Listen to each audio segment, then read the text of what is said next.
कार्यक्रम के पुण्यार्जक हैं श्री कंवरलाल जी महावीर प्रसाद जी, पाटनी, मदनगंज, किशनगढ़, राजस्थान।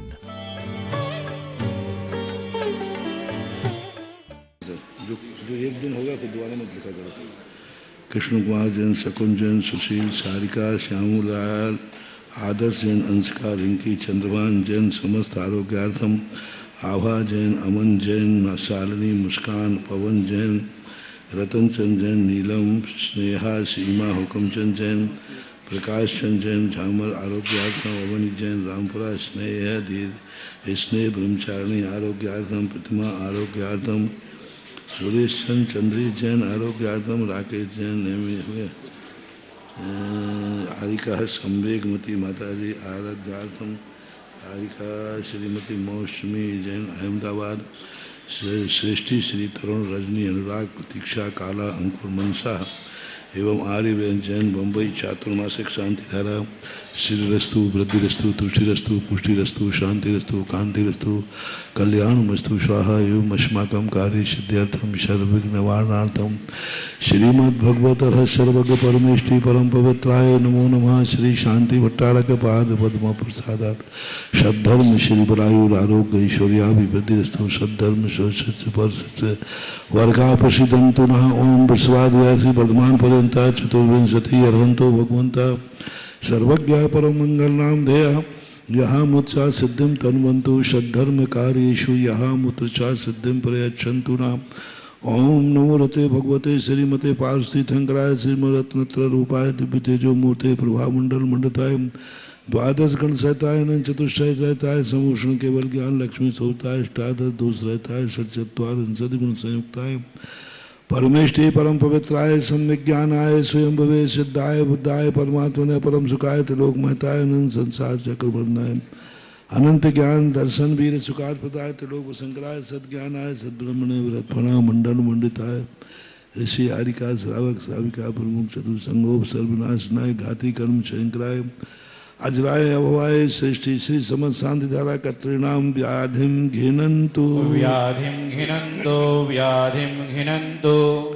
श्री जनाभिषेक पूजना प्रसादा सर्व सेवका नाम सर्वदोष रोग शोक भय पीड़ा विनाशनम भवतु।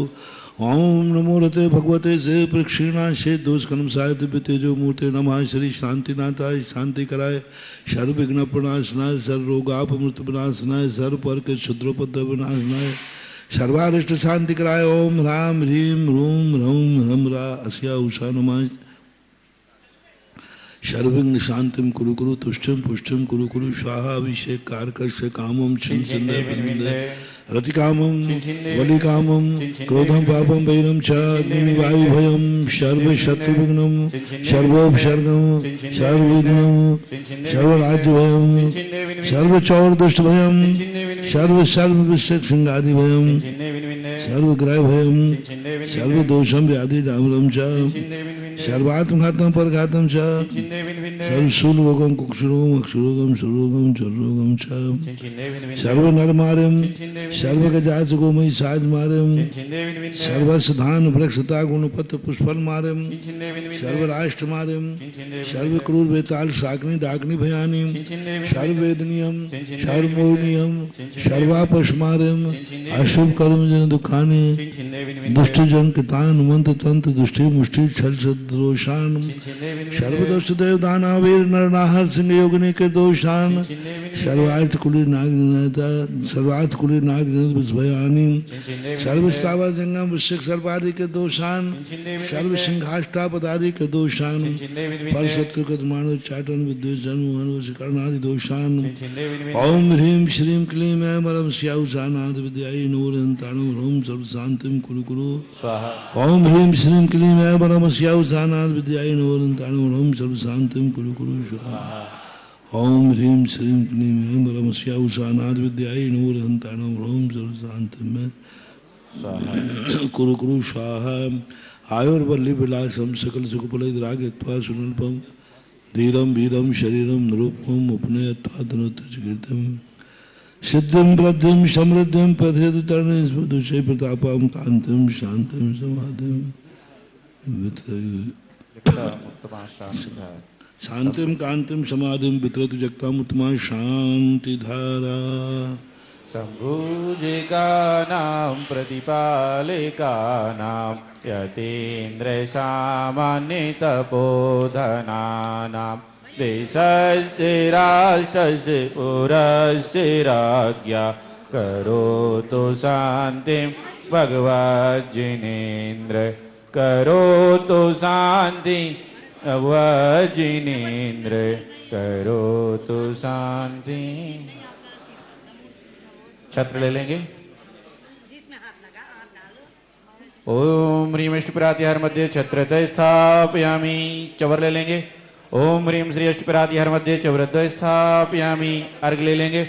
ओम ह्रीम ची शानदार अभिषेकांदे विश्वादि विरांदेभ्यो नरकपद प्राप्ते अर्घ्यम निर्वामिति सह।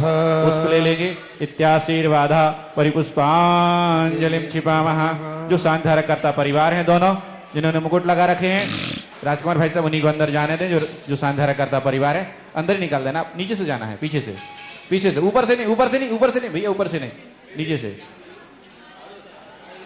सिर्फ शानदार करता परिवार ही जो खांदी कॉलोनी बांसवाड़ा से हैं और नोएडा दिल्ली से जो हमारे दोनों श्रावक सृष्टि परिवार हैं वही आएंगे और पूज्य जी के पास पाद प्रक्षालन के लिए गंधोदक प्राप्ति के लिए पहुंचेंगे। मैंने गुरु के चरण पखारे धन भाग्य हमारे। मैंने गुरु के चरण पखारे सौभाग्य हमारे। जन्म जन्म के संचित पातक जन्म जन्म के ये जो माताएं हैं कुर्सियां लगा के बैठी हैं अपनी कुर्सियां बिल्कुल यहाँ से क्षण भर में निर्वारे। मैंने गुरु के चरण पखारे। मैंने गुरु के चरण पखारे। ये जो यहाँ दो कुर्सियां लगी हैं वो भी चरणाम्बुज स्पर्श करत ही चरणाम्बुज स्पर्श करत ही छाए हर्ष अपारे।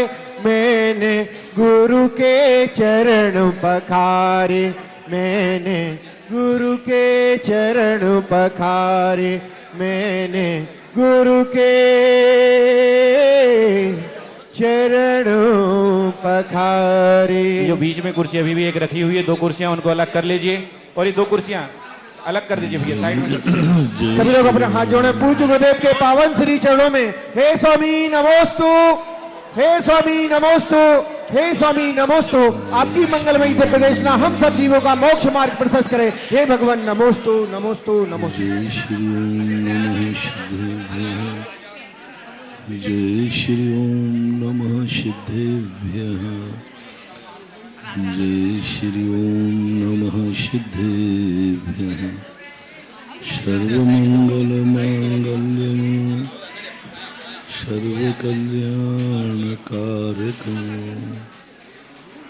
प्रधानं सर्वधर्माणां जैनं जयतु शासनं। पंच परमेष्टि भगवान की आचार्य श्री गुरुवर कुंद कुंद महाराज की आचार्य श्री गुरुवर विद्यासागर महाराज की जय। तीर्थ चक्रवर्ती जगत पूज्य निर्यापक श्रवण मुनिवर श्री सुधा सागर जी महाराज की पूज्य मुनि संघ की।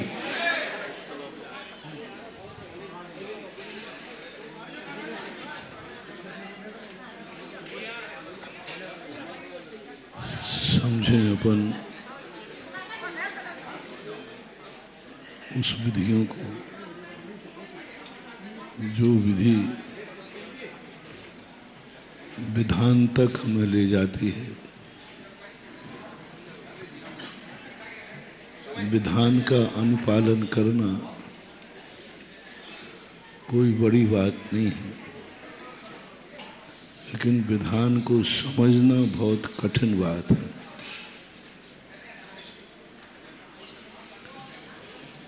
सम्यक चारित्र को प्राप्त करना कोई कठिन नहीं है, यदि सम्यक ज्ञान हो जाए तो। इसलिए जैन दर्शन ने चारित्र के पहले सम्यक ज्ञान को रखा। यदि ज्ञान तुम्हारा समीचीन है तो चारित्र भी कोई दूर नहीं है। और सम्यक दर्शन यदि तुम्हें हो गया है तो अब तुम्हारा कल्याण भी निश्चित है। चारित्र से भ्रष्ट व्यक्ति की शुद्धि जल्दी हो जाती है। दर्शन से भ्रष्ट व्यक्ति कभी सींचता नहीं। पूज्यवर कुंद कुंद महाराज ने अष्टपाहुर में कहा, दंसन भट्टा भट्टा दंसन भट्टस् नत्थि निब्बाण। दर्शन से जो भ्रष्ट हो चुके हैं उनको कभी मुक्ति नहीं होती। सज्जंती चरित्र भट्टा, जो चारित्र से भ्रष्ट हैं वे सीख जाएंगे, थोड़े में सुधर जाएंगे, थोड़े से में ही परिणाम बिगड़ जाते हैं। आई एम सॉरी प्लीज कह करके तस्मिस्सामि दुक्खड़म कहते ही चारित्र में आई हुई अशुद्धि सुधर जाती है। चारित्र ज्यादा नहीं, चारित्र का एक प्रतिक्रमण है। सम्यक दर्शन का कोई प्रतिक्रमण नहीं है। बहुत बड़ी बात है महानुभाव। सम्यक ज्ञान का कोई प्रतिक्रमण नहीं है। सम्यक दृष्टि के लिए कोई प्रतिक्रमण की चर्चा आचार्यों ने नहीं की। अतिचारों की चर्चा की है लेकिन प्रतिक्रमण की चर्चा नहीं की। ज्ञान की चर्चा जैनाचार्यों ने की है लेकिन ज्ञान में भी चूक होती है, लेकिन प्रतिक्रमण की चर्चा नहीं की। चारित्र में भी चूक होती है लेकिन उसके साथ में प्रतिक्रमण रख दिया। बहुत बड़े जब तीन थे और तीनों में दोष लगते हैं तो तीनों प्रतिक्रमण करना चाहिए, क्योंकि तीनों के स्वामी भिन्न भिन्न भी हो सकते हैं। कम से कम दो के स्वामी तो भिन्न होते ही हैं।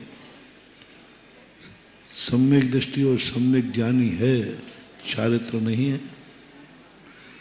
तो जिसके चारित्र नहीं है वो यदि अपने सम्यक दर्शन ज्ञान में दोष लगाए तो उसका निराकरण कैसे हो, इस दोष की मुक्ति कैसे पाए, इसके निराकरण का कोई उपाय जैनागम में नहीं लिखा। बहुत बड़ी बात है महानुभाव। दोषों का कथन कर दिया, निराकरण का उपाय नहीं बताया। बीमारी का कथन कर दिया, इलाज नहीं बताया। वे बीमारी ज्यादा खतरनाक नहीं है जिनका इलाज है। कितनी बीमारियां हैं दुनिया में आज भी लाइलाज है, लाइलाज बीमारी है, कोई इलाज का प्रावधान नहीं। ऐसा ही हमारे शास्त्रों में सम्यक दर्शन ज्ञान कह दिया, बीमारी कह दी। शंका, आकांक्षा, विष, चिकित्सा, अन्न दृष्टि, प्रशंसा आदि ज्ञान के भी अतिचार कहे, निन्नव आदि, लेकिन इनका इलाज नहीं बताया। इनके निराकरण का उपाय क्या है नहीं बताया। इनमें दोष लगने के बाद हम क्या करें, लाइलाज बीमारी है। बीमारी है लेकिन लाइलाज है, कोई इलाज नहीं। समंतभद्र महाराज ने, पूज्यवर ने सम्यक दर्शन की चर्चा की, विकलांग सम्यक दर्शन की चर्चा की, लेकिन पूज्यवर ने कोई इलाज नहीं बताया। सीधा कह दिया अंगहीन सम्यक दर्शन संतति का नाश करने वाला नहीं, संतति का नाश करने वाला नहीं। उदाहरण दे दिया, नहीं मंत्रोक्त क्षरण न्यूनो निहंति विष वेदना नागहीनम मलम सित जन्म संततिम। हमने सम्यक दर्शन प्राप्त किया था जन्म की संतति को मिटाने के लिए। क्या गजब का सिद्धांत है पूज्यवर का। उन्होंने विकलांग सम्यक दर्शन को स्वीकार किया है, लेकिन निरर्थक कर दिया, अकिंचित कर दिया। सम्यक दर्शन किस लिए होता है? सम्यक दर्शन का मूल कारण होता है जन्म जरा मृत्यु विनाश, जन्म की संतति मिटे। मरण की संतति नहीं कही उन्होंने, क्योंकि मरण तो एक बार सम्यक दृष्टि ज्ञानी का पंडित मरण होता है। निर्माण को हमारे यहां मरण में ही लिया है। बाल मरण, बाल मरण, बाल पंडित मरण और पंडित मरण। वहां उन्होंने बाल पंडित मरण मिथ्या दृष्टि का होता है, बाल मरण अविरत सम्यक दृष्टि का होता है, बाल पंडित मरण देशभीति का होता है, पंडित मरण मुनिराजों का होता है, पंडित मरण केवली भगवान का होता है। इति भगवती आराधना शिव कोटि महाराज। यहां जन्म संतति का इसलिए बहुत दार्शनिक आचार्य थे पूज्यवर, उन्होंने मरण को मिटाने की बात नहीं कही, क्योंकि मरण तो अभी होगा। उन्होंने जन्म संतति की कही। मरण में तो कोई बुरा नहीं है, मरण के बाद जन्म नहीं होना चाहिए, ये विचार करो। मरना तो एक दिन सबको है। मरण का अर्थ क्या है? आत्मा और शरीर का जो संबंध है वह वियोग को प्राप्त हो जाना। वो तो एक दिन होगा, उसको तुम नाश नहीं कर सकते। शरीर और आत्मा को लेकर तुम अमर संबंध नहीं बना सकते। आपकी पूजा में आता है जन्म जरा मृत्यु विनाश न है, ये चरणानुयोग की परिभाषा है। लेकिन जब चरणानुयोग की परिभाषा कोई दार्शनिक लिखेगा, वो मृत्यु का विनाश की भावना नहीं भा सकता, क्योंकि वो जानता है कि मृत्यु का यदि विनाश सम्यक दृष्टि करेगा तो वह स्ववचन बाधित हो जाएगा, अव्याप्ति दोष आएगा। बुढ़ापे का भी कोई बड़ी बात नहीं, वृद्ध अवस्था तो आती है, वो भी विनाश की चर्चा जैन आगम में नहीं है। अरहंत भगवान को आदि जन्म जरा क्षुधा आदि से रहित कहा है, लेकिन समंतभद्र महाराज ने ये पंक्तियां नहीं ली कि जरा और मृत्यु का विनाश करो। उन्होंने कहा जन्म संतति, ऐसा बुढ़ापा कि जिसके मरने के बाद जन्म ना हो, ऐसा मरण के मरने के बाद जन्म ना हो। जन्म का विनाश करो, मरो तो ऐसे मरो कि उसमें जन्म का अंकुर न फूटे। मरो तो ऐसे मरो कि जिसमें जन्म का अंकुर न फूटे। इसलिए उन्होंने जन्म संतति का नाश करना। जैन दर्शन में जितनी भी प्रक्रिया हैं सबका एक ही अर्थ है, भव का नाश, जन्म का नाश। उन्होंने ये तो नहीं कहा कि तूने सम्यक दर्शन में अतिचार लगाया तो तू मिथ्या दृष्टि हो गया। ये कहना थोड़ा ठीक नहीं लग रहा होगा उनको। सप्लीमेंट्री वाला पास में आता है कि फेल में आता है?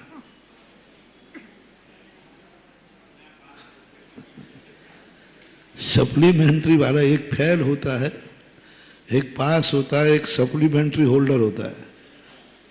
ना वो पास में है और ना फेल में है उसको पास होने का चांस है, फेल वाले को नहीं है। फेल वाले को तो रिटर्न सीधा पूरी साल फिर से पढ़िए। सप्लीमेंट्री वाले को रिटर्न नहीं करते, उसको कहते हैं सेकंड एग्जाम आप दे सकते हो, 2 महीने बाद फिर एग्जाम होगा, उसमें बैठ सकते हो। इसी प्रकार पूज्यवर समंतभद्र महाराज ने सतोष सम्यक दृष्टि को फेल तो नहीं कहा, सप्लीमेंट्री दी है, तुम पुनः एक बार और विचार कर लो। फेल हो जाता तो मिथ्या दृष्टि में पटक देते, मिथ्या दृष्टि में नहीं पड़ा। लेकिन सप्लीमेंट्री वाले को कभी नौकरी में स्थान, चपरासी तो बन जाएगा, चौकीदार बन जाएगा, और कहो कहीं धांधली फांधली हुई तो क्लर्क बन जाएगा, और शेड्यूल कास्ट हुआ तो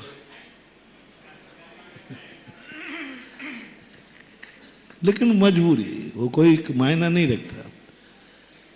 कृपा से कोई नौकरी पाना कोई नौकरी नहीं है।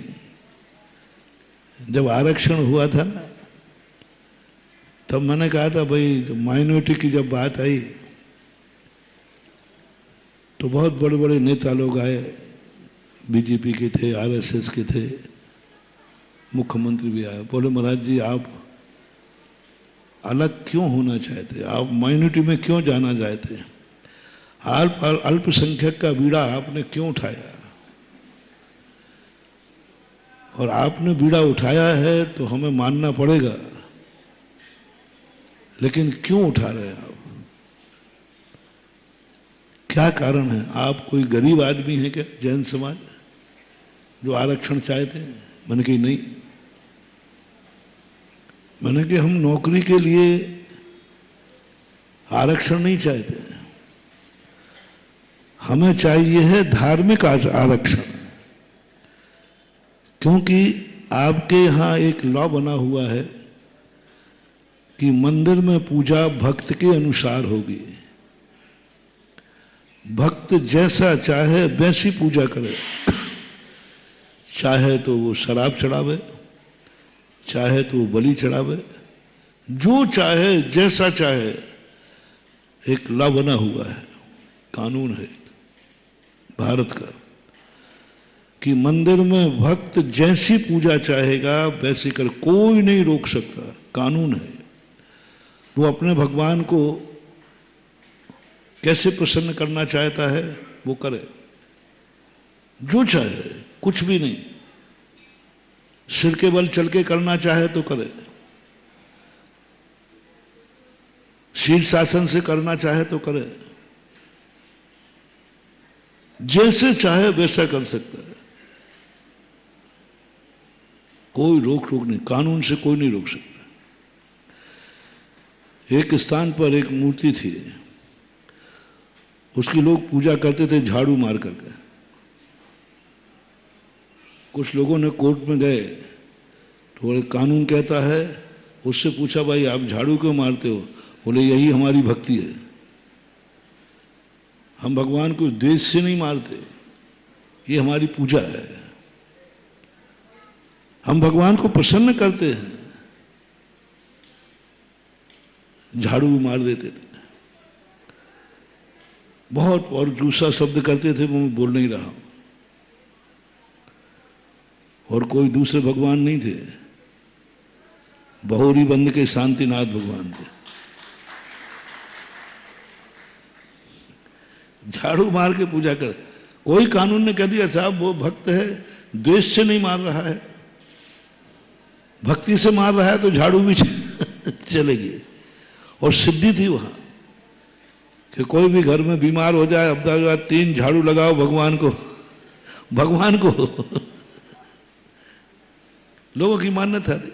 खुली मूर्ति पड़ी हुई थी, आधी गड्ढे में थी, जमीन में थी, इतनी निकली हुई थी। उनका नाम ही था झाड़ू वाले बाबा, जो झाड़ू से प्रसन्न होते हैं। कानून की शरण में गए जैन, उन्होंने कहा था कुछ नहीं कर सकते। कानून ने कह दिया साहब वो भक्त है, भगवान की पूजा जिस तरीके से वो चाहेगा उस तरीके से वो करेगा। एक राजस्थान में एक स्थान है, वहाँ भक्त लोग अपनी देवी की पूजा सिगरेट से करते हैं, सिगरेटें चढ़ती हैं। मैं वहाँ गया, शौच के लिए गया, तो वहाँ खूब सिगरेटें चढ़ती, जो देखो वो सिगरेट सिलगाता और देवी। और वहाँ जाकर के पूछा मैंने कि भैया ये, और फलानी कंपनी की ही पिएंगी वो, बिल्स बिल्स कहते थे। तो मैंने उस पुजारी से पूछा धीरे से, मैंने कि भैया ये बता, जिस समय ये देवी थी उस समय ये सिगरेट की कंपनी थी क्या? ये देवी को उस कंपनी का चस्का कैसे लगा? और मैंने कहा कि जिस समय देवी थी उस समय तो सिगरेट नाम की चीज ही नहीं थी। बोल भाई क्या बात है? उन्होंने कहा महाराज जी आप देखो, आप पधारो, इसी में सार है। मैंने कहा अच्छा तू बता दे, मैं किसी से नहीं कहूंगा, तू बता दे बात क्या है। बोले महाराज जी मैं गरीब आदमी हूं और मुझे सिगरेट पीने की लत पड़ी हुई है, और घर में लोग हमें पैसा देते नहीं सिगरेट पीने, इतनी गुंजाइश नहीं हमारे परिवार की, और मुझे सिगरेट की आदत पड़ गई। अब घर में तो पैसा देवे नहीं, हमें आदत से तड़पते थे, तो बस मैंने यहाँ पर देवी के स्थान पर आकर जंगल में एक पत्थर बनाया, फलानी देवी, और कहा जिसको जो सिद्धि करना हो सिगरेट चढ़ाओ। वो सिगरेट चढ़ा के जाता है, और जैसे वो गया हम सिगरेट भुजा करके अपना इंतजाम कर लेते हैं। दिन भर में 20-25 सिगरेटें आ जाती। लो साहब, उनका नाम ही है सिगरेट वाली देवी। शराब वाली देवियां हैं, शराब वाली देवी है, शराब चढ़ाओ तो ही प्रसन्न होगी, शराब चढ़ाते हैं। बलि की बात तो अपन सब जानते ही हैं।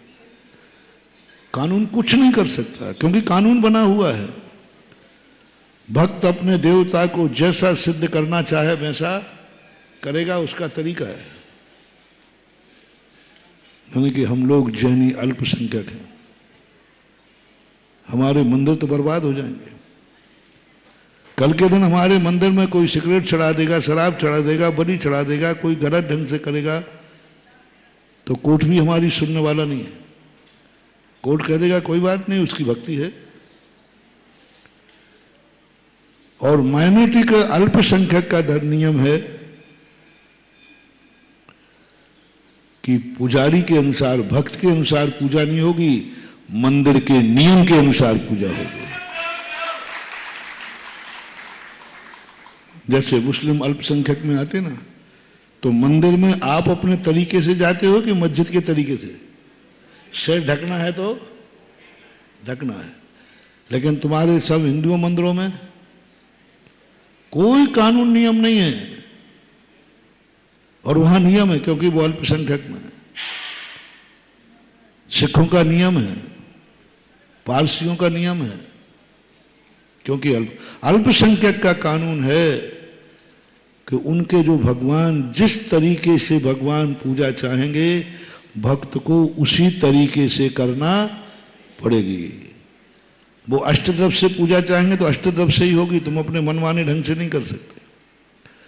वो धोती दुपट्टा पहनकर, उस मंदिर का नियम है कि मंदिर में धोती दुपट्टा पहन के जाओगे तो दूसरा नहीं जा सकते। ये सबसे बड़ा अल्पसंख्यक।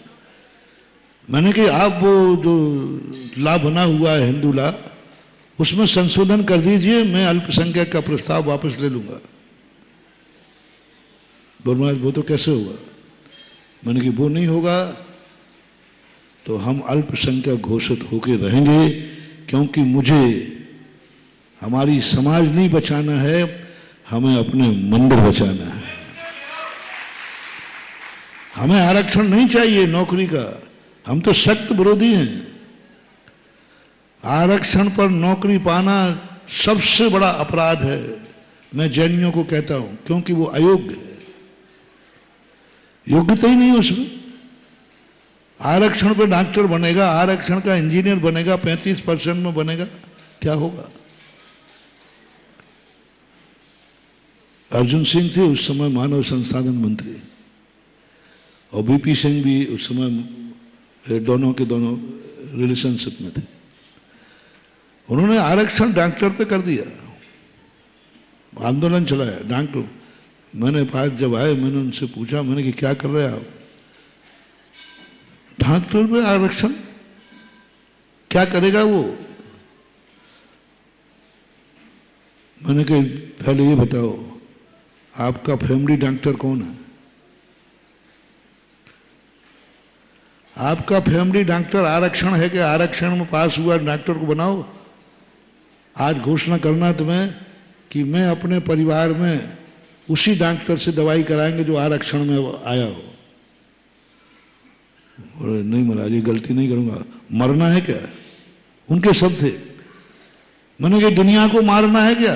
बोले तो राजनीति है। मैंने कहा राजनीति इतनी निकृष्ट नहीं है कि दुनिया का विनाश कर दे। मैं आरक्षण का समर्थक हूं, पढ़ाई में आरक्षण करो, गरीबों को खूब पढ़ाओ, निःशुल्क पढ़ाओ, फीस मत दो, कोचिंग पढ़ाओ, जितना पढ़ा सको गरीबों को पढ़ाओ, लेकिन नौकरी कभी आरक्षण में नहीं मिलना चाहिए। पढ़ाई आरक्षण की होना चाहिए। इतनी सुविधाएं दो पढ़ाई की उनको, कोचिंग पढ़ाओ, स्कूल में पढ़ाओ, अच्छे स्कूलों में पढ़ाओ, सरकार उसका पैसा दे दे, गरीब है तो। नौकरी तो योग्य बना करके ही मिलना चाहिए। नौकरी कभी आरक्षण में, जिस देश में नौकरी आरक्षण में हो जाएगी वो देश एक दिन अयोग्य होता जाएगा। और जिसमें पढ़ाई में आरक्षण दिया जाएगा, हर पद पर हर नौकरी पर कौन अच्छे लोग आएंगे कि बुरे लोग? क्योंकि पढ़ाई का आरक्षण है, उनको पढ़ाई कराओ ना, क्या बात होगी? शेड्यूल कास्ट है, उनकी पढ़ाई कराओ, अध्ययन कराओ, किताबें दो, कोचिंग लगाओ, ट्यूशन लगाओ, उनको फ्री में लगाओ, और उनसे कहो कि अच्छे नंबर लाओ। लेकिन देश की एक राजनीति है, समाज वाले लोग नहीं समझ पा रहे हैं।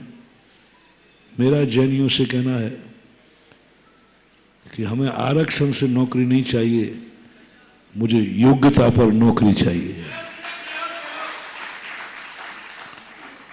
आरक्षण वाला डॉक्टर की उपाधि तो ले लेगा, लेकिन जब वो अस्पताल खोलेगा तो डॉक्टर की डिग्री से रोटी मिलेगी कि अस्पताल चलेगी तब मिलेगी? वहां कोई जाएगा ही नहीं, वो देख लेगा भैया तो आरक्षण में है। इसलिए आरक्षण हमारे यहां धर्म के नाम पर लिया गया। आज भी आरक्षण में कोष्टक में लिखा है धार्मिक आरक्षण। किसी जाति के साथ ऐसा जैनियों को लिखा आरक्षण हो अल्पसंख्यक, कोष्टक में धार्मिक। आज हमारे मंदिर सारे सुरक्षित हो गए। हम जैसा चाहेंगे मंदिर में वैसा ही जाएगा व्यक्ति। यदि हमने कह दिया यह व्यक्ति मंदिर नहीं जाएगा तो नहीं जाएगा। इस प्रकार की पूजा नहीं होगी तो नहीं होगी, कोई नहीं रोक सकता। हमारे महाराज को इस प्रकार से आहार नहीं दे सकते तो नहीं दे सकते, उसमें दे सकता है। भक्त जैसा चाहे अपने गुरु को दे सकता है। भले हमें नौकरी मिली या नहीं मिली, हमारे मंदिर आरक्षित हो गए। इसलिए आरक्षण से तो मेरा कोई मतलब नहीं निकलता। अपनी बात चल रही थी सप्लीमेंट्री की। सप्लीमेंट्री वाला भली सेकंड एग्जाम में पास हो जाए, लेकिन उसे अच्छी नौकरी मिलने वाली नहीं है। ये खोज, ये सोच 2000 वर्ष पहले पूज्यवर समंत भद्र महाराज का था। क्या गजब का सोच, गजब। उन्होंने सम्यक दर्शन के अतिचार वाले सदोष सम्यक दर्शन को, अंगहीन सम्यक दर्शन को मिथ्या दृष्टि नहीं कहा। मिथ्यात्व नहीं लगा, फैल नहीं किया, लेकिन उसको किसी लायक भी नहीं रखा। फैल किया नहीं और लायक रखा नहीं, तो किसी काम का नहीं है। बस सप्लीमेंट्री है, पास हो जा, लेकिन तू कभी भी नौकरी नहीं पा पाएगा। सम्यक दर्शन जिसके लिए तूने पढ़ाई की थी कि मैं पढ़ करके बहुत अच्छा पोस्ट पे जाऊंगा, आजीविका कमाऊंगा, वो नहीं कर पाएगा। सम्यक दर्शन काहे के लिए चाहिए था? जन्म संतति को मिटाने के लिए, संसार के विनाश के लिए यूजलेस कर दिया। ऐसी मीठी मार मारी सम्यक दृष्टि को, ये पंक्ति कह करके। ये कहलाता है दार्शनिक बुद्धि, फिलॉसफर। ऐसा इतना बड़ा फिलॉसफर क्या कर दिया उन्होंने? कहा नहीं, फैल तो नहीं करूंगा, अतिचारी तो लगाया है, लेकिन बेकाम करता हूं। जन्म संतति को नाश करने वाला नहीं है। जैसे एक मंत्र में से यदि अक्षर कम हो जाए, निहंती विष वेद नाम, नहीं मंत्रो क्षरण। एक अक्षर कम हो गया, अब मंत्र काय के लिए पढ़ रहे थे? जहर उतारने के लिए, कि सामने वाले को जहर चढ़ा है उतार दे, और मंत्र तो पढ़ लिया। लेकिन जिसके लिए मंत्र था वो जहर उतरा ही नहीं। अब मंत्र क्या काम का? अक्षरहीन मंत्र मंत्र है, अमंत्र नहीं कहा।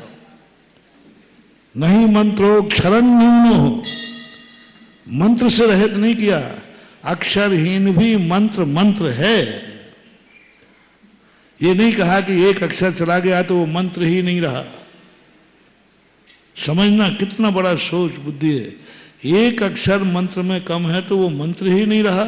नहीं, मंत्र तो है, लेकिन जिस पर्पस से मंत्र पढ़ा था उस पर्पस का जहर उतरा ही नहीं, तो अब क्या काम का मंत्र? अकिंचित कर। ऐसे ही सम्यक दर्शन का उन्होंने अतिचार लगाकर कह दिया।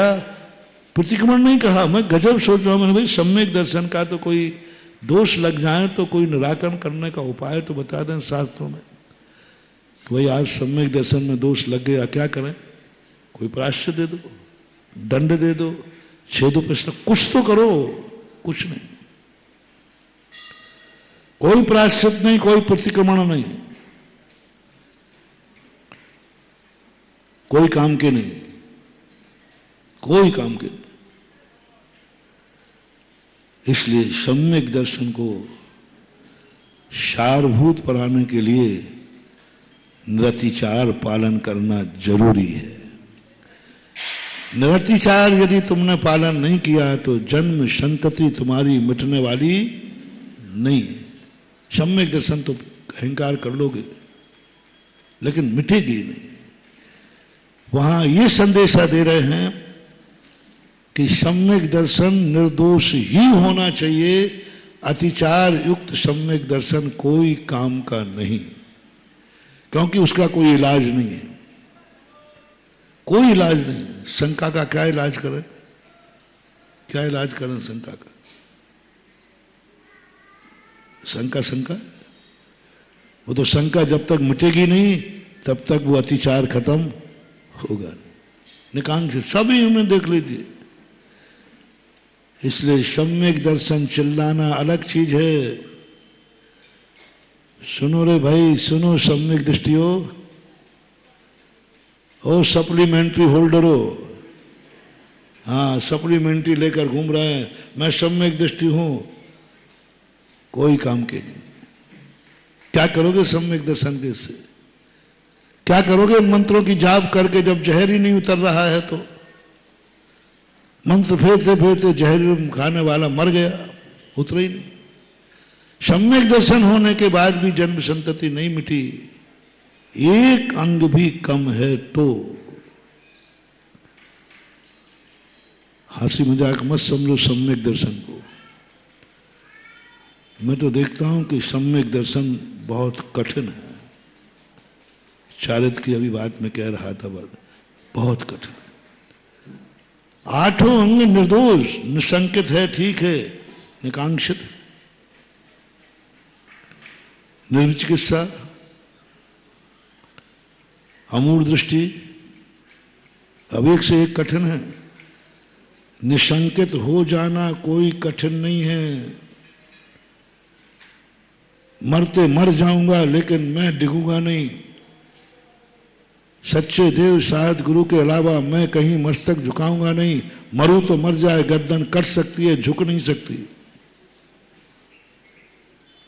ना जाने कितने कट्टरपंथी हैं, तुम्हारे में नहीं। ऐसी कट्टरता तो अन्य मतों में भी देखी जाती है।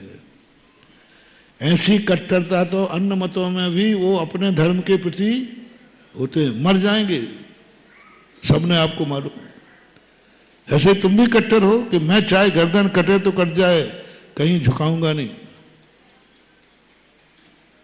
कोई कठिन नहीं है, निसंकेत अंग कोई कठिन है ही नहीं। उससे ज्यादा कठिन है निकांक्षित अंग। कोई कांक्षा ना हो, कोई इंद्रियों के विषयों के प्रति अभिलाषा ना हो, मन में कोई मनोरंजन की बातें ना आए, बहुत कठिन है मानव, बहुत कठिन है। जरूरी चीजें नहीं, अय्याशी करने का, अय्याशी करने का। बताओ, कांक्षा से रहित करो, कैसे करोगे? कांक्षा है स्मार्ट दिखने की, ब्यूटी पार्लर जाओ, क्या है? कौन से सम्यक, कौन से अंग में दोष लगा? नहाने में नहीं, तेल लगाने में नहीं, कंघी करने में नहीं। कहां गए? Beauty parlour. ऐसो आराम, ऐस अय्यासी। गाड़ी में बैठने में नहीं, नहीं, गाड़ी का मॉडल। मकान में नहीं, मकान का एलिवेशन। कलर में नहीं, कंट्रास्ट। टीवी में नहीं, ब्लैक एंड व्हाइट नहीं, साफ कलर चाहिए। कलर और लगाते जरूरी नहीं। भोजन में नहीं, भोजन तो खा सकते हो, स्वादिष्ट भोजन भी, लेकिन चटुकारता। स्वादिष्ट भोजन में भी कोई दोष नहीं है, लेकिन चटुकारता। भक्ष्या भक्ष पर कोई विचार नहीं करना। भक्ष्य की अभक्ष्य, बस जिह्वा को अच्छा लगना चाहिए। कौन से अंग में चला गया ये? कौन से अंग को सदोष कर दिया? भक्ष्या अभक्ष्य का विचार नहीं किया, मात्र किया खाना है बस। अभक्ष्य की भक्ष्य कोई लेना देना नहीं। जिनवाणी के विरुद्ध है तो, जिनवाणी ने मना किया है तो कोई लेना देना नहीं।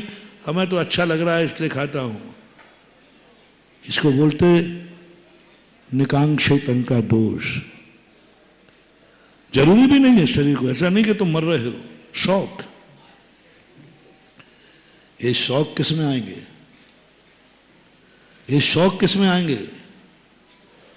निकांक्षित अंग के दोष। निसंकेत से ज्यादा कठिन है। नियम लिया, तोड़ दिया। अनंतमती ने तोड़ा नहीं, यही तो है। उसने हंसी हंसी मजाक में नियम लिया, हंसी मजाक में नियम लिया, कोई ऐसे नहीं। पिताजी ने कह दिया थोड़ा सा, अष्टान का पर्व का दोनों दंपति ने, माँ पिता ने व्रत लिया, तो पिताजी ने छेड़ दिया, तू भी ले ले नियम। तो ठीक, पिताजी ले लिया, ले लिया। अब छोटी सी बच्ची, पिताजी ने गौर नहीं किया, ले लिया। बड़ी होने के बाद कहती है, मैंने तो नियम है, शादी की बातें आई, कुंडली निकाली। बोले काय की कुंडली? बोले मैंने तो, अरे भाई वो नियम थोड़ी था तेरा। बोले आपने लिया था, आपने कहा तुम ले लो, तो मैंने भी वही ले लिया। तो मैंने तो अष्टांग का पर्व का लिया था। बोले ये मैंने सुना नहीं था। क्या बोलती है कन्या? ओहो, कैसे इनकी कहानियां पढ़कर के बहुत आनंद उछलता है, आनंद उछलता है। इनके प्रति श्रद्धा जागती है। माता पिता कह रहे तूने अष्टांग का पर्व का मैंने नियम लिया था, तो 8 दिन का तेने लिया। बोले ये मैंने सुना नहीं था। मैंने तो इतना सुना था कि आप दोनों ने ब्रह्मचर्य व्रत लिया है, तो मैंने भी ले लिया। सुना नहीं था मैंने। अरे तूने तो हंसी हंसी में लिया था, तू क्या जाने व्रत? कन्या बोलती है, पिताजी व्रत की कोई उम्र नहीं होती, और व्रत कभी हंसी मजाक में नहीं लिया जाता है। व्रत की कोई, और व्रत कभी हंसी मजाक में नहीं लिया जाता। आपने भली हंसी मजाक में दिलाया हो, मैंने तो सही में नियम लिया था।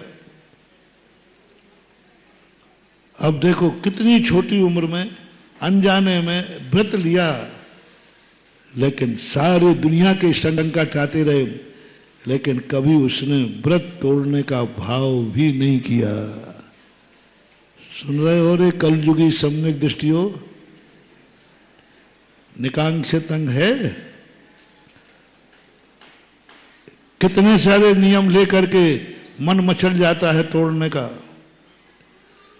कितने नियम है और तुम्हारा मन मचल रहा, नियम है तुम्हारा, फिर भी तुम्हारा मन उसी तरफ जा रहा है जिसका तुमने त्याग किया है, उसी तरफ मचल रहा है। नियम होकर के भी, नियम नहीं है उसकी बात नहीं कह रहा हूं, नियम होकर के भी नियम नहीं है और तुम्हारा उन चीजों पर मन मचल रहा है, ग्रहण कर रहे हो जो कुल के विरुद्ध है, जाति के विरुद्ध है, कानून के विरुद्ध है, धर्म के विरुद्ध है, फिर भी तुम्हारा मन उधर जा रहा है, तुम उसको ग्रहण कर रहे हो, तो आपका एक अंग खत्म। आपका नियम लिया है, आपने त्याग किया है, और फिर त्याग करने के बाद तुम्हारा मन उस तरफ मचल रहा है, तो आपका सम्यक दर्शन अंगहीन हो गया। फैल तो नहीं हुए, लेकिन ये सम्यक दर्शन कोई काम का नहीं। कितना कठिन है, निर्विचिकित्सा और कठिन है, इससे भी ज्यादा कठिन, और कठिन, अमूढ़ दृष्टि इससे और कठिन है। नाना प्रकार की बातें देख करके तत्व के संबंध में अपन को संदेह हो जाता है, लगता है कुछ गलत है, चमत्कार को नमस्कार हो जाता है। और स्थितिकरण और वात्सल्य तो आज शायद आगमी देखने में आ रहे हैं। स्थितिकरण और वात्सल्य तो है ही नहीं, उपगुहन तो गायब ही हो गया। किसी व्यक्ति के हमें यदि छोटा सा भी दोष पता चल जाए, हम यदि डिंडोरा नहीं पीटे तो पेट में गैस बनती है उसको, छोटा सा भी दोष किसी का पता चल जाए, और वो भी गुणवान का, ज्ञानी का, साधर्मी का, साधु का, छोटा सा दोष पता चला है, और आपको ऐसा डिंडोरा पीटोगे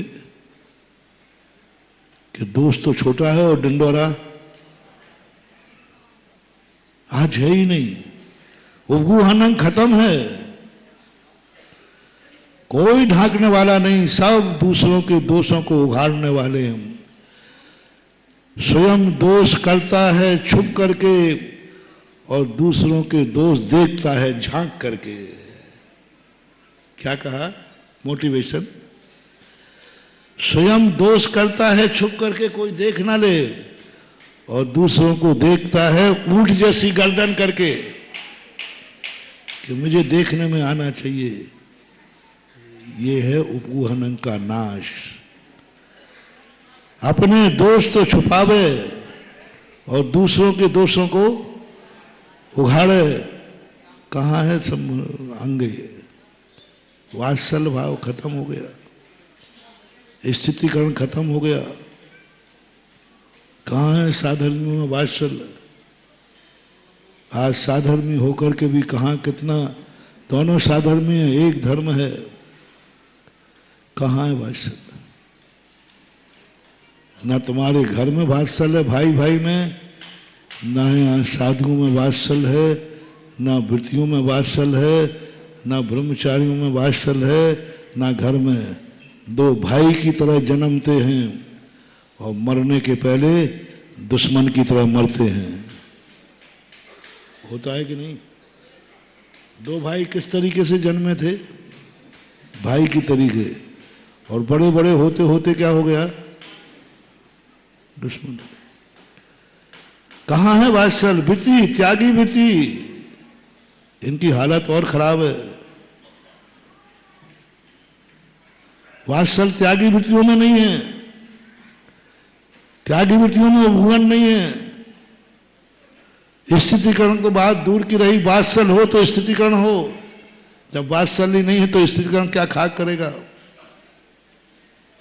बल्कि आज का हर व्यक्ति अपने साधर्मी के दोष देखने में निपुण है। साधर्मी के, दुश्मन नहीं कह रहा हूं मैं, कोई दुश्मन दोष देखे तो कोई बड़ी बात नहीं, वो तो देखना ही चाहिए। कौन देखने में लगा है? साधर्मी प्रयास कर रहा है कि इसकी नस हमें पकड़ में आ जाए, जिससे मैं इसको ब्लैक मेलिंग करूं। वृत्ति नस पकड़ने का, वृत्ति की दोष देखने में रुचि ले रहा है, कमियां देखने में भाव बन रहा है। कहां से वात्सल आएगा? वृत्ति तो छोड़ो, वृत्ति भी, ब्रह्मचारी भी ब्रह्मचारी बन जाते हैं, लेकिन ब्रह्मचारी में वात्सल्य नहीं है, प्रेम नहीं है। हर ब्रह्मचारी दूसरे ब्रह्मचारी को अपने अंडर में चलाना चाहता है, हर वृत्ति चाहता है दूसरा मेरे में चले।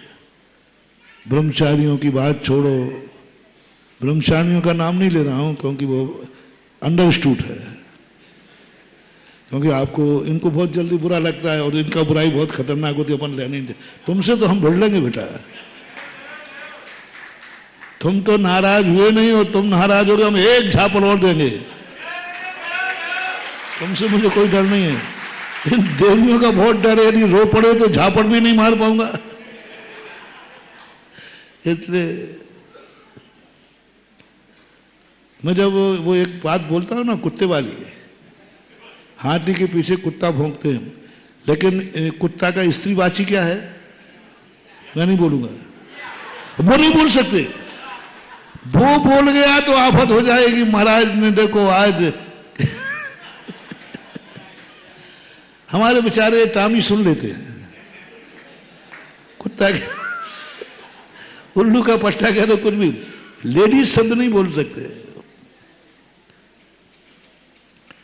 इसलिए मैंने ब्रह्मचारिणी नहीं बोला। ब्रह्मचारिणी बोल दे तो अभी बाहर सब निकल जाता है। ब्रह्मचारी बोला कि ब्रह्मचारी हमारी जाति के कुछ नहीं, कोई वात्सल्य समाप्त। महाराजों में, पिछीधारियों में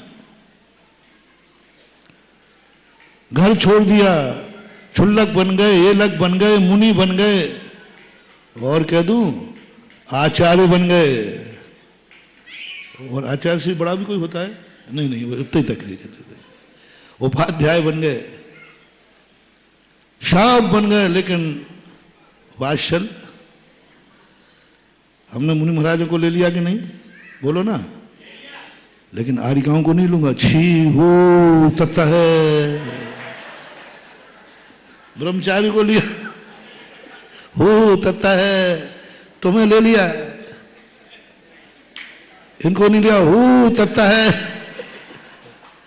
लेकिन अंडरस्टूड, जहां पुरुष का कथन कर दिया जाए वहां नारी का कथन अपने आप हो जाता है, मान लेना चाहिए। कहां है वात्सल्य? आज वृत्ति है बहुत बड़ी स्थिति। हमें कब पता चलता है? जब आप लोग कहते हो महाराज जी सब ब्रह्मचारियों के लिए एक एक कमरा चाहिए। मैंने क्यों? अरे महाराज जी आप समझो बात को ना जाओ। अरे मैंने कहा कि एकाकी संस्कार तुम्हारे घरों में नहीं आया है, हमारे संघों में भी आ गया है। तुम्हारे यहाँ आजकल लोग एकल फैमिली लेना पसंद करते हैं कि संयुक्त? बस, तो रोटी तो तुम्हारी खा के आते हम लोग। संयुक्त परिवार की खाएंगे तो संयुक्त रहने का भाव आएगा, और एकल परिवार वाले की खाएंगे तो हाँ। अब मैंने ये भी शोध चालू कर दिया है, करूंगा कुछ दिन बाद बताऊंगा। जिस परिवार में, जो परिवार अपने माँ बाप से अलग होकर के हुआ है, अपने परिवार से टूटकर अलग हुआ है और उसने चौका लगाया है, उसके यहाँ की रोटी खाओगे तो मामला गड़बड़ है। आजकल की एक नई विधि लेना पड़ेगी व्रत परिसंख्यान में। सारी विधियां तुमने सुनी होगी, अब ये विधि भी लेना पड़ेगी। क्यों तुम सारे परिवार को छोड़ के अलग तो नहीं हुए हो? क्योंकि उसके यहां रोटी खा के आएंगे तो वो संग में भी हमें अलग होने का भाव आएगा, जैसा खावे अन्न। हाँ, आगम से बोल रहा हूं। आगम में एक महाराज को चोरी का भाव आ गया। कोई सोने की वस्तु उठा ली, दूसरे दिन वो वापस करने पहुंच गए।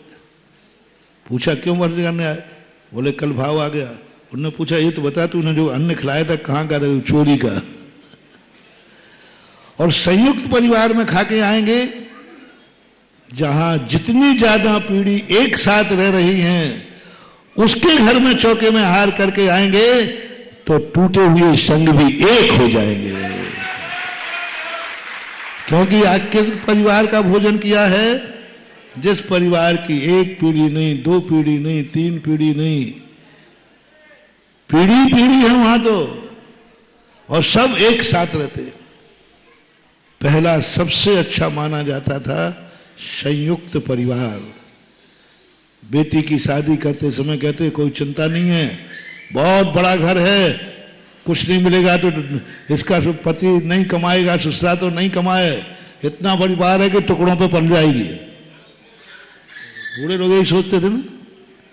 और आज संयुक्त परिवार है, अरे बेटी रोटी थोपते थोपते मर जाए। कहीं जमाना आ गए। अरे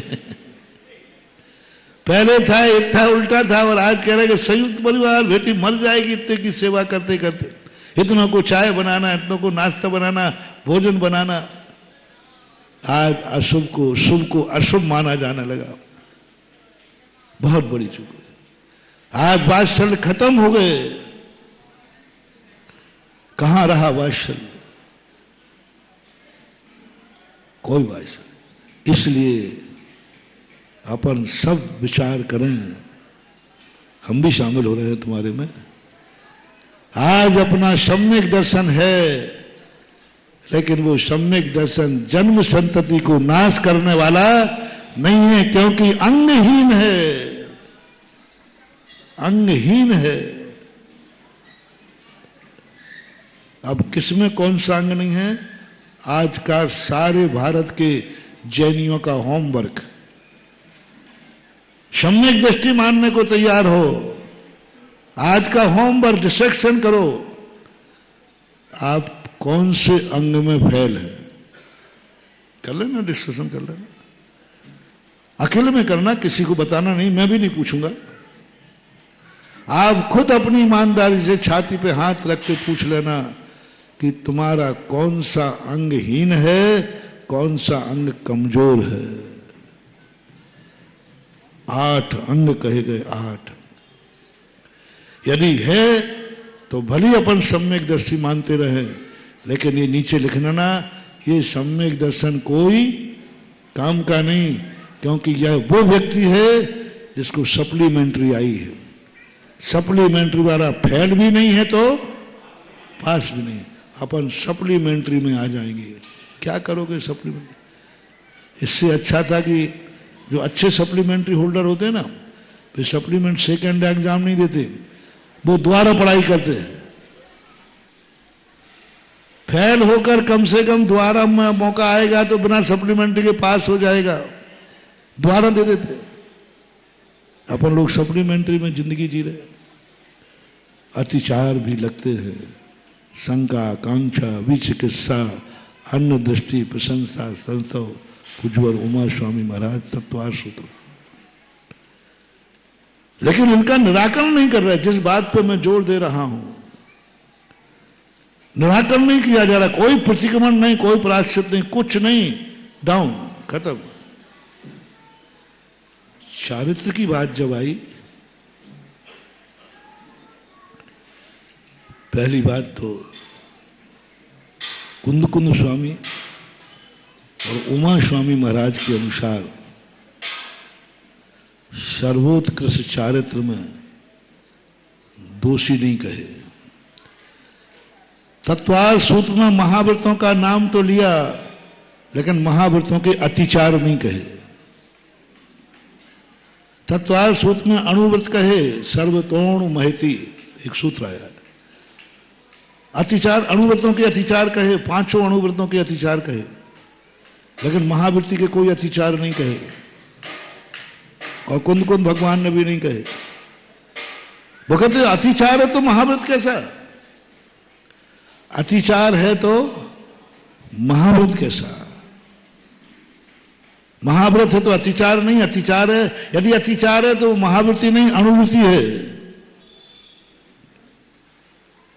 पहली परंपरा, एक परंपरा बता रहा हूं, उत्कृष्ट परंपरा है, लेकिन फिर भी दूसरी परंपरा में, दूसरी भी नहीं कहो, मूल ही परंपरा में 28 मूल गुणों में एक प्रतिक्रमण रखा है, जिसकी चर्चा मैंने की थी। प्रतिक्रमण रखा है। प्रतिक्रमण का अर्थ क्या है? सिद्धंति चरित्र भट्टा, जो चारित्र से भ्रष्ट हो गया है उसके लिए प्रतिक्रमण है। छोटा मोटा दोष लगा है, प्रतिक्रमण से उसका दोष है।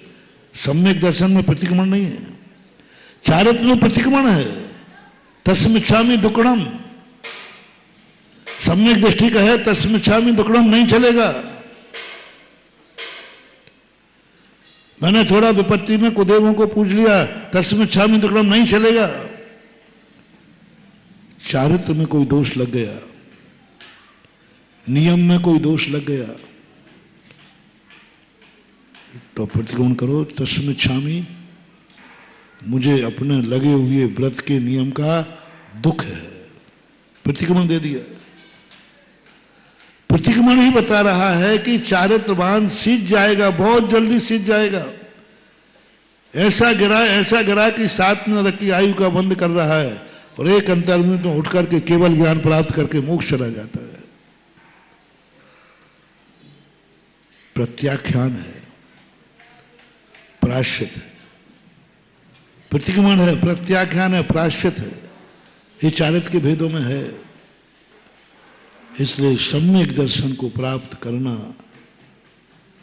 बहुत सावधानी बरतना है।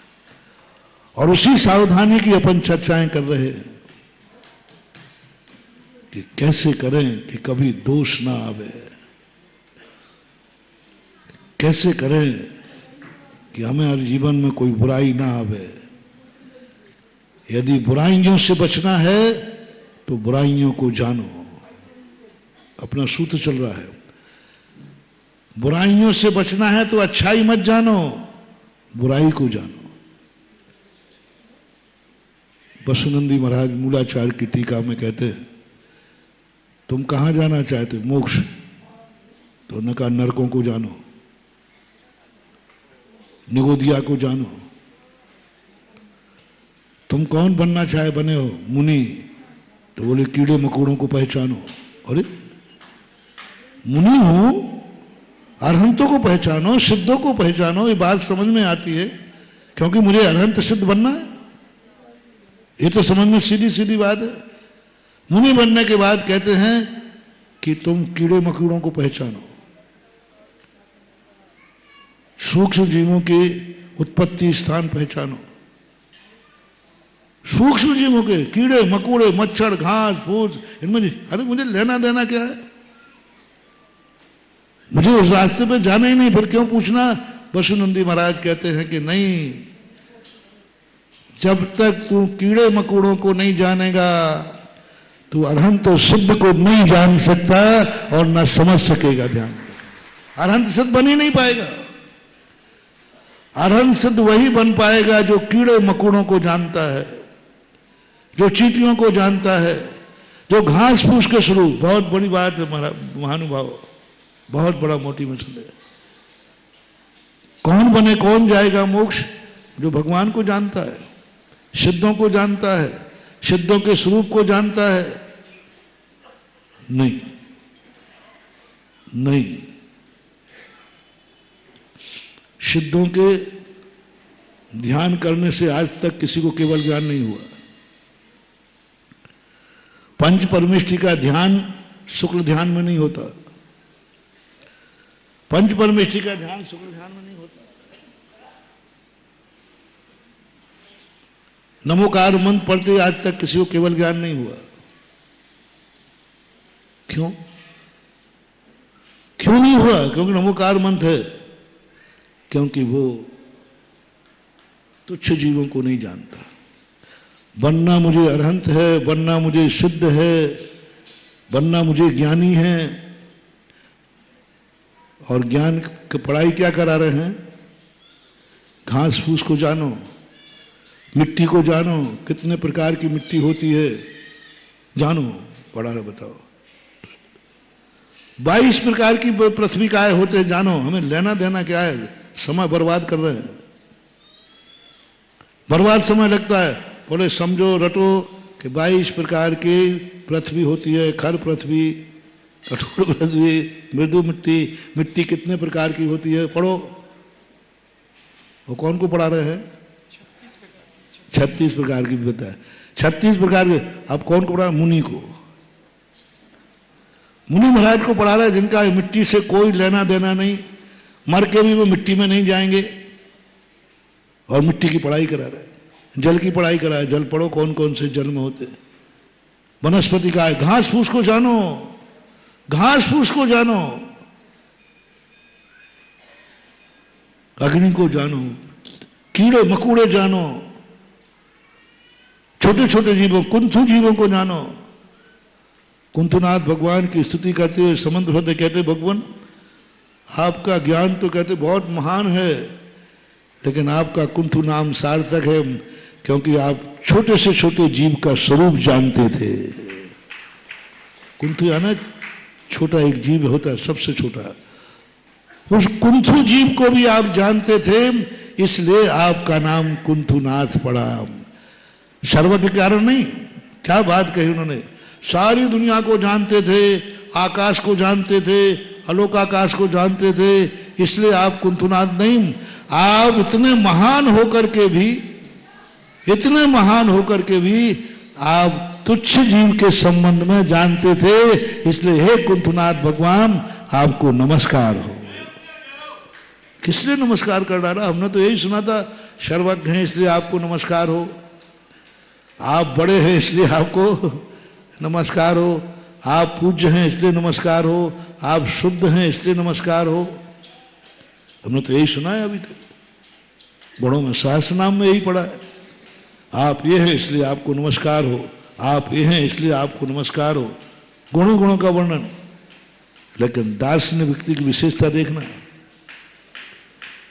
समंत भद्र महाराज की विशेषता देखना। सारी भक्तियां मैंने पढ़ी, भक्तांबर में ये चीज नहीं है। भक्तांबर में मानतुंग आचार्य ने भगवान को खूब जम के उठाया। हे भगवान आपको नमोस्तु हो, क्योंकि आपको देवता नमस्कार करते हैं। हे भगवान आपको नमोस्तु, क्योंकि बड़े बड़े मुनि महाराज, आपको एक आता है ना वो ज्ञान स्वरूप ममलम पुरुदंति से कुछ आया है। बड़े बड़े मुनिराज, बड़े बड़े ज्ञानी, बड़े बड़े तपस्वी आपको नमस्कार करते। आप खुद महान हैं, आप ब्रह्मा हैं, आप विष्णु हैं, आप शंकर हैं, इसलिए आपको नमस्कार है। पर समंत भद्र महाराज की विशेषता देखना, आप इतने बड़े होकर के भी छोटे से जीव के संबंध में भी आप जानते हैं, इसलिए आपको नमस्कार हो। बलितोत्थान का सूत्र। बड़ा होकर के पारसनाथ क्यों महान बन गए? इतने बड़े होकर, तीर्थंकर होकर, हाथी पे बैठे हैं, राजकुमार हैं, दोस्तों के साथ हैं, और एक तुच्छ जीव के लिए बचाने के लिए उतर गए। पहली बात तो ये मरते ही रहते हैं तुच्छ जीव, क्या बचाना है इनको? दूसरी बात, बचाने का भाव था तो नौकर से कह देते। क्या राजकुमार के साथ आजू बाजू में नौकर नहीं चल रहे थे?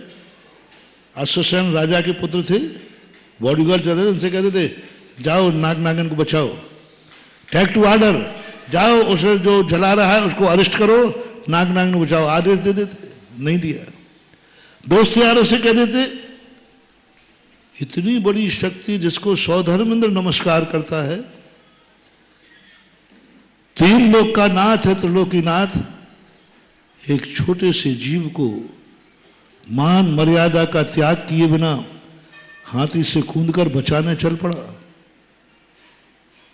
अपना मनोरंजन छोड़ दिया, बचाने चल पड़ा। यह है पारसनाथ की मूर्ति की, पारसनाथ की जिंदगी की सबसे बड़ी एनर्जी। एनर्जी, कोई व्यक्ति महान गुणवान बन जाता है तो एनर्जी नहीं बढ़ती, एनर्जी का लेवल बहुत विचित्र। महानुभाव, तुम कितने शक्तिशाली हो जाना, एनर्जी जीरो। खूब गुण प्राप्त कर लेना, खूब तपस्या कर लेना। दो प्रकार की एनर्जी होती है, स्वयं कल्याणी, पर कल्याणी। स्वयं कल्याणी जो एनर्जी होती है वो तपस्या से मिलेगी, त्याग से मिलेगी, सब चीजों से तुम्हारे लिए मिलेगी, तुम्हारा कल्याण होता जाएगा।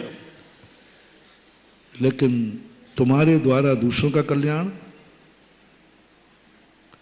तुम्हारी आंख उठे और दूसरे का रोग दूर हो जाए, आंख तुम्हारी ऐसी हो कि दूसरे का कल्याण हो जाए, कान तुम्हारे ऐसे हों दूसरे की बात सुनो तो उसका कल्याण हो जाए, हाथ में वो ताकत हो जिसमें हाथ लग जाए सिर पर उसका बेड़ा पार हो जाए।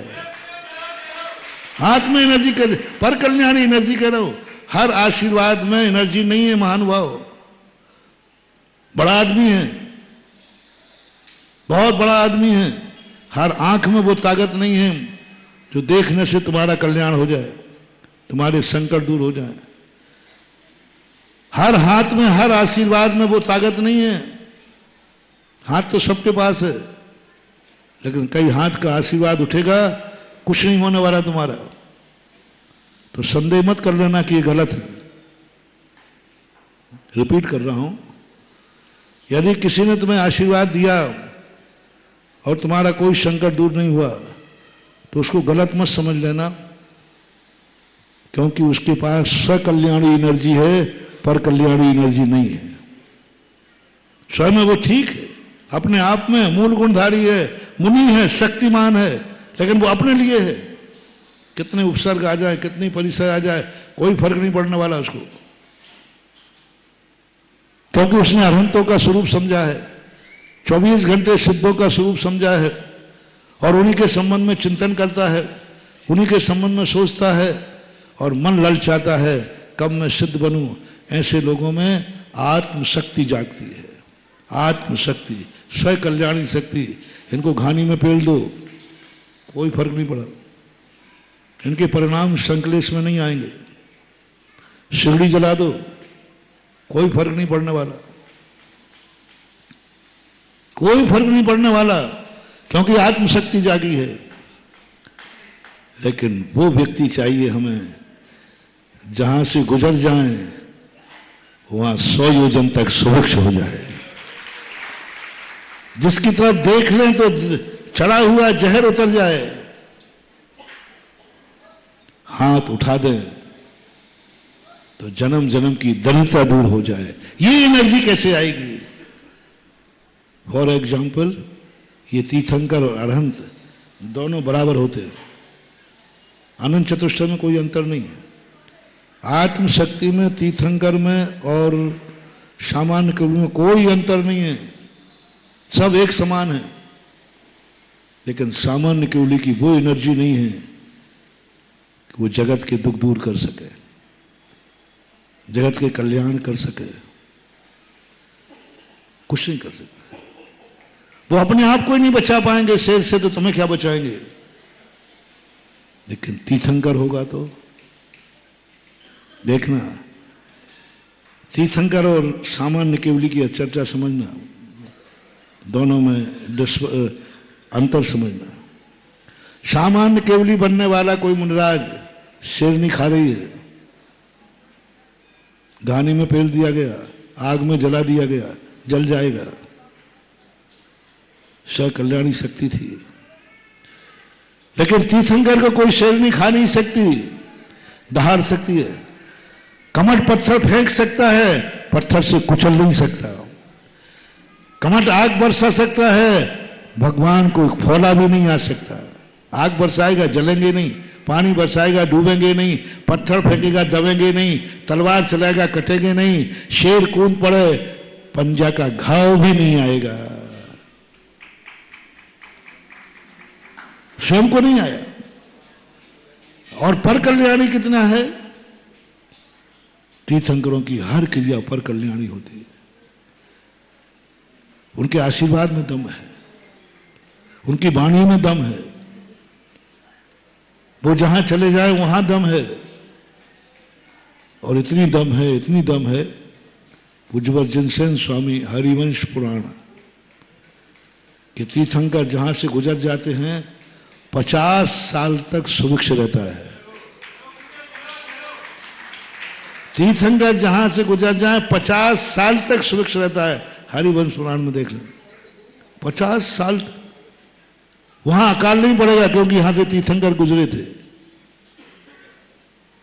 क्यों ऐसा? वो भी मुनि है, वो भी मुनि है, वो भी श्रेणी में है, वो भी अनंत है, सब कुछ वही है। क्यों ये एनर्जी उनमें क्यों आई? क्योंकि वो दुनिया के लिए जिए हैं।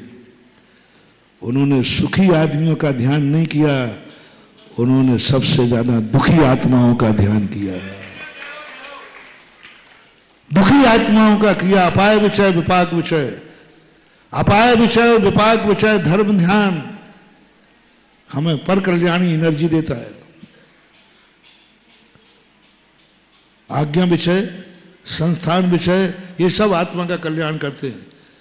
पर कल्याणी यदि कोई शक्ति चाहिए है कि मेरे में ऐसी शक्ति आए, मेरी आंखों में ऐसी शक्ति आए,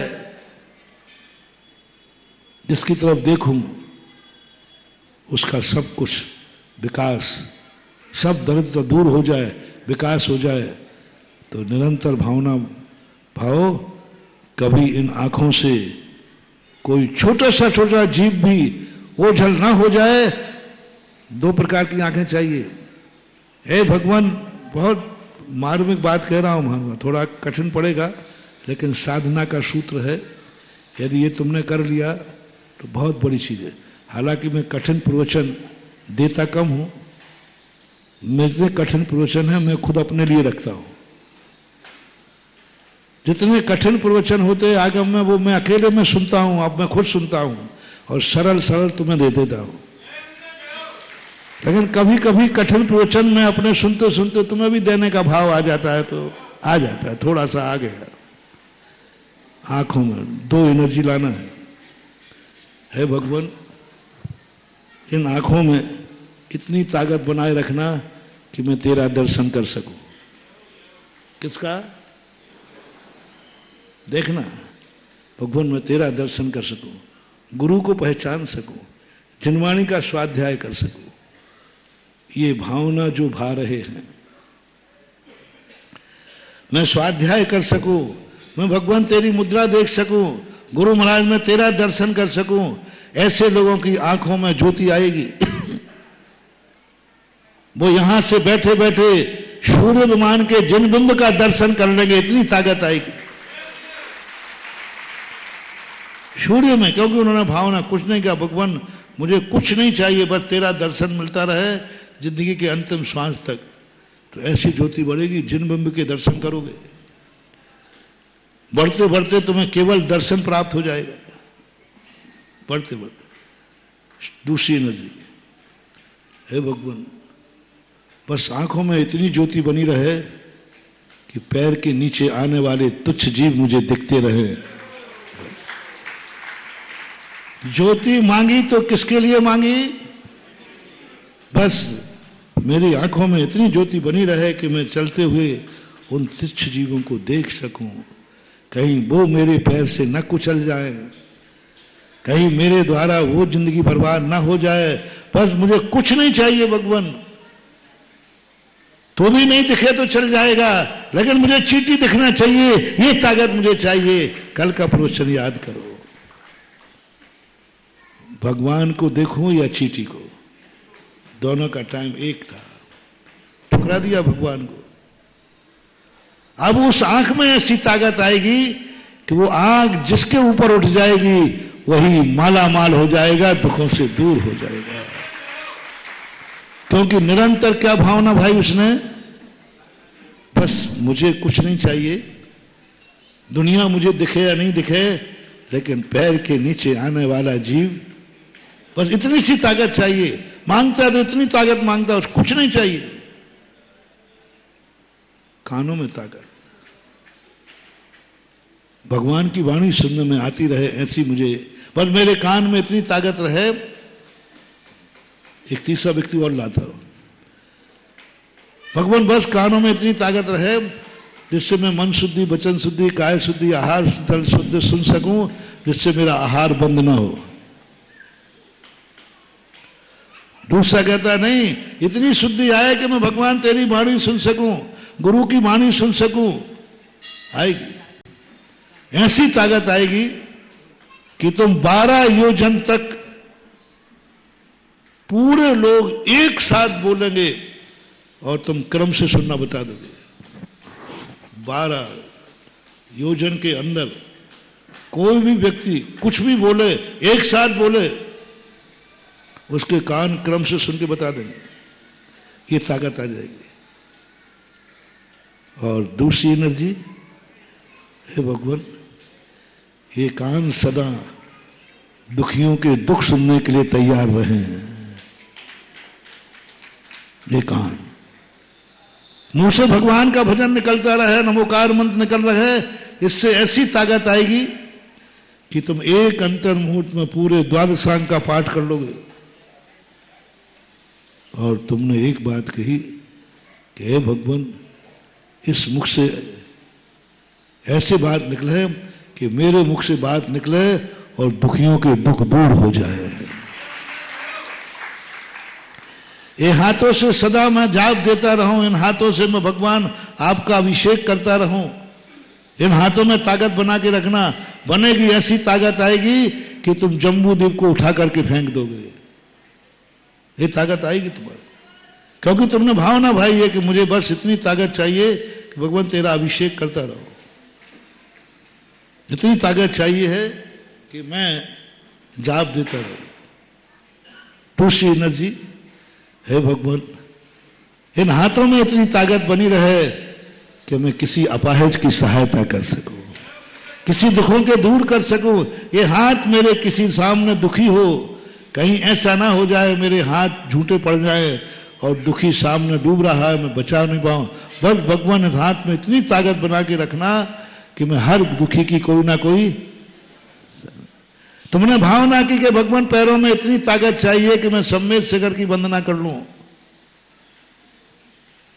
सम्मेद शिखर की वंदना कर लूं, मंदिर तक जा सकूं। तो ऐसी ताकत आएगी तुम्हें कि बाहुबली जैसे अडिग खड़े हो जाओगे तो भी चक्कर नहीं आएगा। एक अंगूठे पे खड़े हो जाओगे तुम, क्योंकि तुमने भाव नहीं है भाई। और यदि तुमने ये भावना भाई है, हे भगवान मेरे पैर बस दुखियों के दुख दूर करने के लिए मैं सदा चलता फिरता रहूं, दुखियों के दूर कर सकूं जाकर के, पर पैरों में ताकत बना रहना। ऐसा ना हो कि दुखी दुखी हो रहा हो, हमारे पैरों में ताकत ही नहीं। जाओ, ऐसे पैरों में ऐसी ताकत आएगी, ऐसी ताकत आएगी कि उन चरणों को 2 बूंद पानी छू लेंगे और सारे जगत के कोड़ दूर हो जाएंगे। ये एनर्जी लेवल है, अलग अलग क्वालिटी है। अब किस प्रकार की साधना तुम कर रहे हो, वो एज यू लाइक। हर चीज में, वही वस्तु में सब कुछ वही है, लेकिन आपका स्थान है कि आप क्या कर रहे हो, किस ढंग से आप उसको डील कर रहे हो, ये तुम्हारे ऊपर आधारित होता है। इसलिए हमें जो शक्ति चाहिए है, हम तुच्छ जीवों को, कल मैंने कहा था ना, महावीर ने पीछे दी किनको बचाने, भगवान की वंदना करने के लिए नहीं, भक्तों को लगाने के लिए नहीं, उन तुच्छ जीवों के लिए जो कभी भी कोई मर सकता है, कुचल सकता है, उनको बचाओ, उनको समझो। तो यदि तुम्हें मोक्ष जाना है, भगवान बनना है, पुण्यात्मा बनना है, तो पापात्मा को समझो। सबसे बड़े आदमी को समझना है तो सबसे बड़े छोटे जीव को समझो, कुंथु जीव को समझो, सबसे छोटे जीव को समझो। क्या तुम छोटे जीव को जानते हो? नहीं जानता हूं। बड़े आदमी नहीं हो तुम। बड़ा आदमी वह नहीं है जो बड़ा है, बड़ा आदमी वह है जो छोटों को गले लगाता है। बड़ा आदमी वह नहीं है जो बड़ा है, बड़ा आदमी वह है जो छोटों को साथ लेके चलता है, छोटों के लिए जीता है, छोटों के लिए मरता है, छोटों के लिए खाता है, छोटों की सोचता है। जो कुछ भी उसका जब द्रव्य गुण पर्याय है, आंख है तो छोटों के लिए, कान है तो छोटों के लिए, जिंदगी है तो छोटों के लिए, धन है तो गरीबों को, दुखियों के लिए, सब कुछ दुखियों के लिए जो है वो एक दिन तीर्थंकर बनेगा। भगवान बनना और तीर्थंकर बनना, भगवान बनना, तीर्थंकर बनना। तीर्थंकर की विशेषता है जिसने सब कुछ, कभी ये नहीं मांगा कि हे भगवान ऐसा आशीर्वाद दो मेरी आंख में कभी आंसू ना आए। ये तो सब मांगते। तीर्थंकर ने क्या कहा? हे भगवान एक आशीर्वाद दो मेरी आंखें कभी किसी की आंख में आंसू ना देखे। मुझे आंसू आने का कोई गम नहीं है, बस मुझे आंसू देखना पसंद नहीं है। मैं किसी की आंख में आंसू नहीं देख सकता। ये परिणाम जब तुम्हारा आएगा तुम तीर्थंकर बनना शुरू हो जाओगे। सुखी रहे सब जीव जगत के। मैं नहीं, मुझे तो दुख सहन करने की। एक बार मैंने कविता लिखी थी इसी बात को समझ करके, नए वर्ष पे। हे भगवान, हे भगवान नया वर्ष मुबारक हो, मेरे लिए नहीं मेरों को। मुझे तो वृक्ष बनने की आदत पड़ गई है, धूप में खड़े रहने की साधना कर ली है। बहुत पहले लिखी थी, शब्द चूक सकता हूं। मैंने तो वृक्ष बनने की साधना कर ली है, धूप में खड़े होने की साधना हो चुकी है। मैंने, वृक्ष कहां खड़ा होता है? धूप में। मैं तो वृक्ष बन चुका हूं और मैंने तो धूप में खड़े होने की साधना कर ली है, यानी संकटों को झेलने की साधना कर ली है। मेरे संकट दूर करने की जरूरत नहीं। पेड़ को किसी छाते की जरूरत नहीं है, पेड़ को किसी छाया की जरूरत नहीं है, क्योंकि उसने धूप में खड़े होने की साधना कर ली। तो वो पक्ष मैंने रखा, भगवान मेरे संकट दूर करने की जरूरत नहीं, मुझे तो संकट झेलने की साधना कर ली है। कोई फर्क नहीं पड़ने वाला है, कोई फर्क नहीं पड़ने वाला है। लेकिन मैं तो वृक्ष बन गया हूं, धूप में खड़े होने की साधना कर ली है। लेकिन हे प्रभु यह नया वर्ष उन भक्त राहगीरों के लिए जो रास्ते में चलते चलते धूप से कुम्हला गए हैं, यदि वो मेरी शरण में आए तो बस इतने पत्ते दे देना, इतनी छाया दे देना, इतने फल दे देना कि जो मेरी छाया में आए उसको शीतलता मिल जाए। हरे भरे होने के लिए पत्ते नहीं मांगे, हरे भरे होने के लिए पत्ते नहीं मांगे। किस लिए मांगे? कोई राहगीर जो धूप में तप के तड़प रहा है, वो यदि छाया में आ जाए तो इतनी छाया दे देना कि उसको शीतलता मिल जाए। भोजन नहीं मांगा स्वयं के लिए, तरु न खावे अपने फल, नदी न पीवे अपना जल, माता न पीवे अपना दूध। तरु न खावे अपने फल, तरु कभी अपने फल नहीं खाता। इसलिए मैंने कहा मुझे अपने फलों की कोई जरूरत नहीं है, लेकिन कोई राहगीर भूखा मेरी पेड़ की छाया में आवे तो इतने फल दे देना कि उसकी भूख मिट सके। ये परिणाम बहुत कठिन परिणाम आता है। कोई नई चीज मिलकर के भाव आता है, हे भगवान मेरा नया वर्ष अच्छा निकले, नहीं कुछ अपना। ये एनर्जी जब परिणाम किसी शुभ दिन, जब कोई दाता तुम्हारे सामने हो, मांग लो क्या मांगना है, जो मांगोगे वो मिलेगा। 99.99 क्या मांगेंगे? बस भगवान मेरे जीवन में कोई दुख नहीं आए, मेरे जीवन में कोई आंसू नहीं आए, धन दौलत से भरा पड़ा रहूं, सब जिस समय जो चाहूं वो मिलना चाहिए, इससे ज्यादा कुछ नहीं मांगोगे। कोई बिरले होंगे, एक कोड़ा कोड़ी सागर वर्ष में असंख्यात भगवान बन चुके हैं। जब भी उनको निमित्त बना यही मांगा, मेरा कल्याण हो, मैं संसार से छूट जाऊं, दुखों से मुक्ति पालूं, मोक्ष, यही सब मांगते हैं।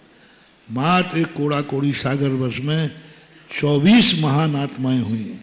इस कार्यक्रम के पुण्यार्जक थे श्री कंवरलाल जी महावीर प्रसाद जी, पाटनी, मदनगंज, किशनगढ़, राजस्थान।